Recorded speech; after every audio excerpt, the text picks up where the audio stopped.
بسم اللہ الرحمن الرحیم۔ السلام علیکم دوستو، دنیا بھر کی خبروں میں آج آپ سنیں گے، لیکن اس سے پہلے اگر ہو سکے تو لائک اور سبسکرائب کا بٹن ضرور دبا لیں۔ شکریہ۔ دنیا کے انٹیلیجنس عہدیداروں کی خفیہ میٹنگ۔ ہمارے شہروں پر یوکرین کے تخریبی حملے جاری ہیں۔ روس۔ نیتن یاہو کی کابینہ ٹوٹ جائے گی۔ جناح ہاؤس پر حملہ کرنے والے کے ہوشربا انکشافات۔ امریکہ اور چائنا کے بحری جنگی جہازوں کا آمنا سامنا۔ پاکستان اور افغانستان خوراک کی قلت کا شکار ہو سکتے ہیں۔ رپورٹ۔ امریکہ ڈیفالٹ ہونے سے بچ گیا۔ پی ٹی آئی سے علیحدہ ہونے والے اراکین کا گروپ بنانے کا اعلان۔ چاہے 100 کیس بنا لیں تحریک انصاف کے ساتھ کھڑا رہوں گا، پرویز الہی۔ شام کے آسمان پر روس اور امریکہ کے درمیان بڑا تصادم ہو سکتا ہے، تو آئیے چلتے ہیں تفصیل کی جانب۔ چائنا اور امریکہ کے درمیان مہینوں کی کشیدگی کے باوجود ایسا معلوم ہوتا ہے کہ چائنا اور امریکہ کو قریب لانے کے لیے دنیا کے سینئر انٹیلیجنس عہدیداروں نے ملاقات کی ہے۔ 5 افراد نے تصدیق کی ہے کہ دنیا کی تقریباً 2 درجن بڑی انٹیلیجنس ایجنسیوں کے سینئر حکام نے اس ہفتے کے شروع میں سنگاپور میں شنگری لا سیکیورٹی ڈائیلاگ ملاقاتوں کے موقع پر ایک خفیہ میٹنگ کی ہے۔ یہ ملاقاتیں سیکیورٹی سربراہی اجلاس کے علاوہ ایک الگ جگہ پر خفیہ طور پر منعقد کی گئی۔ امریکی ڈائریکٹر نیشنل انٹیلیجنس نے حالیہ خفیہ ملاقات میں امریکہ کے نمائندے کی حیثیت سے شرکت کی اور دونوں بڑی طاقتوں کے درمیان تناؤ کی کیفیت کے باوجود اس ملاقات میں چین کا نمائندہ بھی موجود تھا۔ ہندوستان کی انٹیلیجنس سروس کے ڈائریکٹر نے بھی میٹنگ میں شرکت کی۔ بات چیت سے واقف ایک شخص نے نشاندہی کی ہے کہ یہ ملاقات بین الاقوامی شیڈو ایجنڈے کا ایک اہم عنصر ہے۔ روس نے واضح لفظوں میں یوکرین کو سخت خبردار کرتے ہوئے کہا ہے کہ اس کی تخریب کارانہ کارروائیوں کا دندان شکن جواب دیا جائے گا۔ روس کی قومی سلامتی کونسل کے نائب سربراہ نے روس کے شہروں پر یوکرین کے تخریبی حملوں کو تخریب کارانہ اقدامات قرار دیتے ہوئے کہا ہے کہ ان کے جواب کا صرف ایک ہی راستہ موجود ہے۔ کوئی بھی ملک تخریب کاروں کے ساتھ مذاکرات نہیں کرتا، ان کو ختم کیا جانا چاہیے۔ ان کا یہ بیان دوستو ایسے وقت میں سامنے آیا ہے کہ جب امریکی حکومت روسی فوجیوں کا مقابلہ کرنے کے مقصد سے یوکرین کی امداد کے طور پر 155 ملی میٹر کی توپوں کے گولوں کے لیے TNT سمیت دھماکہ خیز مواد جاپان سے حاصل کرنا چاہتی ہے۔ جو بائیڈن حکومت ایک ایسے وقت میں یہ فیصلہ کر رہی ہے کہ جب جاپان میں برآمدات کے قوانین جاپانی کمپنیوں کو مہلک اور تباہ کن مواد ملک سے باہر فروخت کرنے سے روکتے ہیں۔ پابندیوں کے باوجود دھماکہ خیز مواد کی خریداری کے لیے امریکہ کا ایک ذریعہ اور راستہ جاپان ہے۔ ایسی حالت میں جب مقبوضہ علاقوں میں عدالتی اصلاحات کے بل کی منظوری کے عمل سے عارضی طور پر نیتن یاہو کے دستبردار ہونے کے امکان کے بارے میں قیاس آرائیاں کی جا رہی ہیں۔ لیکوڈ پارٹی میں ان کے کچھ اتحادی اپنا استعفیٰ دینے کی بھی اطلاع دے رہے ہیں۔ اسرائیلی پارلیمنٹ میں لیکوڈ پارٹی کے نمائندے میکی ظہر نے دھمکی دی ہے کہ اگر اسرائیلی وزیر اعظم نیتن یاہو کی کابینہ جوڈیشل ریفارم بل کی حتمی منظوری سے دستبردار ہو جاتی ہے تو وہ مستعفی ہو جائیں گے۔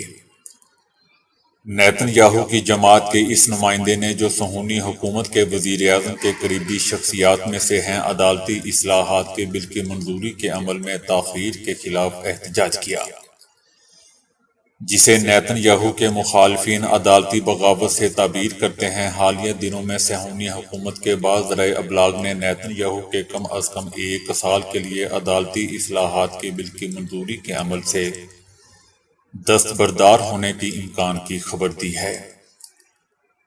کہا جاتا ہے کہ صہیونی حکومت کے وزیر اعظم مقبوضہ علاقوں میں اپوزیشن کے وسیع احتجاج کے دوبارہ پھیلنے اور بین الاقوامی دباؤ کے باعث اس بل کی منظوری کے عمل کو کم از کم 1 سال کے لیے ملتوی کر سکتے ہیں۔ جناح ہاؤس لاہور پر حملہ کرنے والے نوجوان رئیس احمد نے ہوشربا انکشافات کر دیے ہیں۔ اپنے اعترافی بیان میں اس نے بتایا کہ 9 مئی کو عمران خان کی گرفتاری کے بعد زمان پارک میں پی ٹی آئی کے بنائے گئے منصوبوں کے مطابق ڈاکٹر یاسمین راشد کی قیادت میں کور کمانڈر ہاؤس لاہور پہنچا۔ جناح ہاؤس پر ہم نے توڑ پھوڑ کی، گملے توڑے اور پی ٹی آئی ورکرز کے ساتھ مل کر ہم نے آگ لگائی۔ رئیس احمد نے بتایا کہ یہ سارا کچھ کیسے ہوا، کیوں ہوا، اس کے پیچھے 1 سال سے عمران خان کی فوج کے خلاف مسلسل تقاریر سن سن کر میرے ذہن میں فوج کے خلاف ذہن سازی شروع ہو گئی تھی اور اسی وجہ سے میں نے یہ کام کیا ہے۔ رئیس احمد کا تعلق دوستو سوات کے ضلع شانگلہ سے ہے۔ آبنائے تائیوان سے امریکہ اور کینیڈا کے بحری بیڑوں کے مشترکہ طور پر عبور کرنے کے بعد چائنا نے امریکہ پر الزام لگایا ہے کہ وہ دانستہ طور پر اس آبنائی میں خطرہ پیدا کرنے کی کوشش کر رہا ہے۔ امریکی بحریہ کے 7ویں بیڑے نے ایک بیان میں دعویٰ کیا ہے کہ گائیڈڈ میزائلوں سے لیس یو ایس ایس چونگ ہون اور کینیڈا کے بحری بیڑے ایچ ایم سی ایس نے مشترکہ طور پر آبنائے تائیوان سے معمول کے مطابق عبور کیا۔ اس بیان میں اسی طرح دعویٰ کیا گیا ہے کہ چائنا کی بحریہ کے ایک جہاز نے بھی غیر محفوظ طریقے سے حرکت کی۔ چینی پیپلز لبریشن آرمی نے بھی دعویٰ کیا ہے کہ امریکہ اور کینیڈا کے بحری جہاز بین الاقوامی قوانین کی خلاف ورزی کر رہے ہیں اور امریکہ اور اس کے اتحادی دانستہ طور پر آبنائے تائیوان میں خطرہ پیدا کر رہے ہیں، جس سے علاقے کا امن و استحکام کمزور ہو رہا ہے۔ یاد رہے دوستو کہ گزشتہ 10 دنوں میں یہ دوسرا موقع ہے جو امریکہ اور چائنا کی فوجیں ایک دوسرے کے سامنے آمنے سامنے ہیں۔ اقوام متحدہ کے 2 ادارے فوڈ اینڈ ایگریکلچر آرگنائزیشن اور ورلڈ فوڈ پروگرام نے افغانستان اور پاکستان میں شدید غذائی عدم تحفظ کا خدشہ ظاہر کیا ہے۔ رپورٹ میں افغانستان اور پاکستان میں غذائی قلت سے خبردار کرتے ہوئے اس کی وجہ معاشی اور سیاسی بحران کو قرار دیا گیا ہے۔ رپورٹ میں دعویٰ کیا گیا ہے کہ پاکستان میں 8.5 ملین سے زائد افراد ستمبر اور دسمبر 2023 کے درمیان شدید غذائی عدم تحفظ کا سامنا کر سکتے ہیں، جبکہ افغانستان میں 70% لوگوں کو دن میں 2 وقت کا کھانا نہیں ملتا۔ پاکستان وسطی افریقی جمہوریہ، ایتھوپیا، کینیا، کانگو اور شامی عرب جمہوریہ کے تشویشناک حد تک خوراک کی کمی کے شکار ہونے کے دائرے میں ہے۔ پاکستان میں اس کی وجہ سیاسی انتشار کے ساتھ ساتھ آئی ایم ایف کے بیل آؤٹ پیکج میں مسلسل تاخیر ہے۔ پاکستان کو آئندہ 3 برسوں میں 77.5 بلین امریکی ڈالر ادا کرنے ہیں۔ لوگوں کی خوراک اور دیگر ضروری اشیاء خریدنے کی سکت ختم ہوتی جا رہی ہے۔ رپورٹ میں یہ بھی کہا گیا ہے کہ اگر پاکستان میں معاشی اور سیاسی بحران اور سرحدی علاقوں میں سیکیورٹی کی صورتحال بدستور خراب ہوتی رہی تو کوئلے اور خوراک کی برآمدات میں بھی کمی واقع ہو سکتی ہے۔ امریکہ تاریخ میں پہلی بار ڈیفالٹ ہونے سے بچ گیا۔ صدر جو بائیڈن نے قرض کی حد بڑھانے کے بل پر دستخط کر دیے۔ گزشتہ روز امریکی سینٹ نے قرض کی حد بڑھانے اور بجٹ کٹوتیوں کے بل کی منظوری دی تھی۔ محکمہ خزانہ نے کہا تھا کہ اگر 5 جون تک کانگریس کسی نتیجے پر نہیں پہنچی تو خزانہ اپنے بل کی ادائیگیاں نہیں کر سکے گا۔ ایوان نمائندگان میں ریپبلکن پارٹی کو اکثریت حاصل ہے، جہاں 117 کے مقابلے میں 314 ووٹوں سے بل منظور کیا گیا۔ سینٹ میں ڈیموکریٹس کو عددی برتری حاصل ہے، جہاں بل کے حق میں 63 جبکہ مخالفت میں 30 ووٹ پڑے۔ دونوں ایوانوں سے منظوری کے بعد صدر جو بائیڈن نے آج قرض کی حد سے متعلقہ دستخط کر دیے ہیں۔ تحریک انصاف کی پنجاب حکومت میں کابینہ کا حصہ رہنے والے پی ٹی آئی سے راہیں جدا کرنے والے ہم خیال اراکین کا اجلاس ہوا، جس میں گروپ کا نام فائنل کیا گیا۔ اراکین ڈیموکریٹس کے نام سے اپنی الگ شناخت رکھیں گے۔ گروپ میں آنے والے اراکین کی شناخت بھی فی الحال ظاہر نہیں کی جائے گی۔ پی ٹی آئی کو چھوڑنے والے ہم خیال اراکین کسی بھی دوسری پارٹی میں شمولیت کی بجائے ڈیموکریٹس کے نام سے ایک نیا گروپ بنانے کا اعلان کر دیا۔